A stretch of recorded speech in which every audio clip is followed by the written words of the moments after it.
పట్టుకోండి సార్. వచ్చినాడు తక్కువ సార్.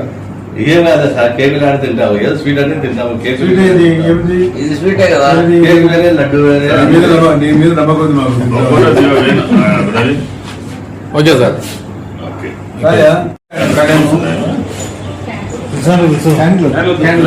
మన వాళ్ళు భాష భాష ఉంటే హాస్పిటల్ సైడ్ సరే అసోసియేషన్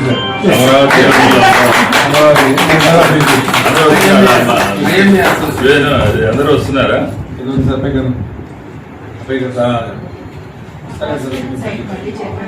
హాస్పిటల్ సైడ్ రేపే మేడం.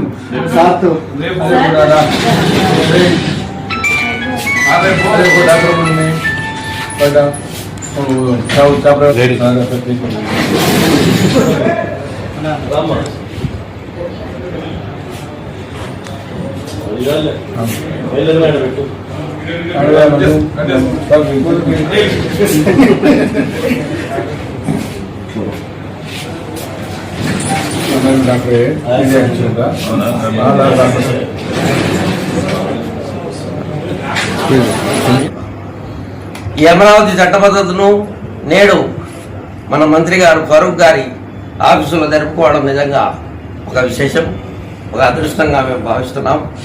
ఇది ఆంధ్రప్రదేశ్కి సర్వతోముఖాభివృద్ధికి నాంది మొదలవుతుంది.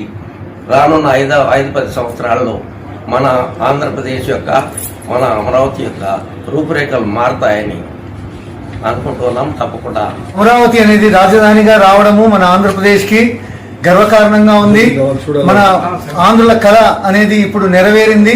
మన చంద్రబాబు సారు అండ్ లోకేష్ గారు, మా నంద్యాల పూజ్యులు ఫరూక్ సార్ గారి ఆధ్వర్యంలో మేము ఈ డాక్టర్స్, మా ఐఎంఏ స్టేట్ డాక్టర్స్, నేను స్టేట్ సెల్ కి ఉంటాను, అండ్ మా ఐఎంఏ నంద్యాల డాక్టర్స్ అందరూ మేము దీన్ని స్వాగతిస్తూ, చంద్రబాబు నాయుడు గారికి ఇంత మంచి పని మనకు జరగడం అనేది మాకందరికీ ఎంతో విశేషంగా అండ్ మాకందరికీ చాలా ఆనందంగా ఉంది. దీనికి మేము ఆంధ్రప్రదేశ్ రాష్ట్రానికి, తెలుగు జాతికి సువర్ణాక్షరాలతో లెక్కించదగినటువంటి చారిత్రాత్మకమైనటువంటి రోజు.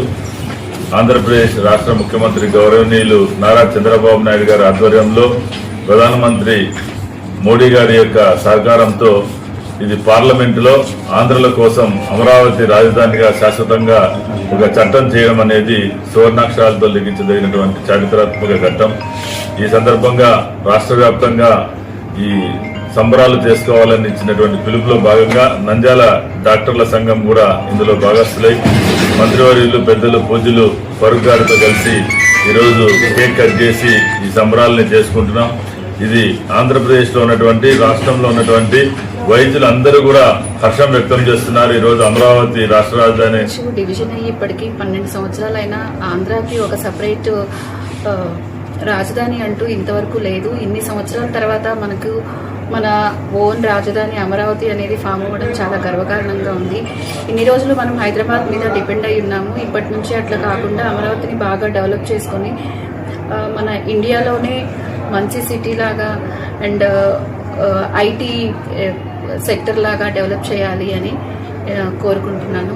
దీనికి సహకరించిన మోడీ గారికి, చంద్రబాబు నాయుడు గారికి, పవన్ కళ్యాణ్ గారికి అండ్ మన పూజ్యులు ప్రజల సహకారము, అదేవిధంగా కేంద్ర ప్రభుత్వం మోడీ గారి నాయకత్వంలో